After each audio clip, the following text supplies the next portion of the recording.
ધરમપુર તાલુકામાં તોફાની પવન સાથે ધોધમાર વરસાદથી સિદુંબર ગામ ખાતે ઘર ધરાશયી થતા પરિવારના 5 સભ્યોનો આબાદ બચાવ। ધરમપુરના સિદુંબર ગામના ભટાડી ફળિયામાં રહેતા છનાભાઈ નવસુભાઈ પાડવી સહિત તેમના પરિવારના સભ્યો બપોરે જમ્યા બાદ બાજુના ઘરમાં બેઠા હતા, જે સમયે પડી રહેલા ધોધમાર વરસાદના કારણે તેમના ઘર પત્તાના મહેલની માફક ધરાશયી થઈ પડ્યું હતું।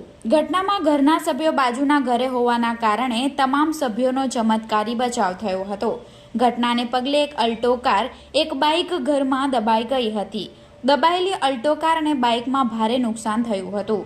ઘરમાં મૂકેલા કબાટ, લાકડા, ઘર વખરીનો તમામ સામાન, અનાજ સહિત તમામ સામાન નાશ થઈ ગયો હતો। ઘટનાને પગલે દોડી આવેલા પાડોશીઓએ ઘરમાં મૂકેલો સામાન બચાવવાનો પ્રયત્ન કર્યો હતો। ઘટના અંગે ઘરના સભ્યો દ્વારા ગામના સરપંચને જાણ કરવામાં આવી હતી। ગ્રામજનોએ રાતોરાત રસ્તા પર આવી ગયેલા પરિવારને મળવાપાત્ર સરકારી સહાય મળે તેવી માંગ કરી છે।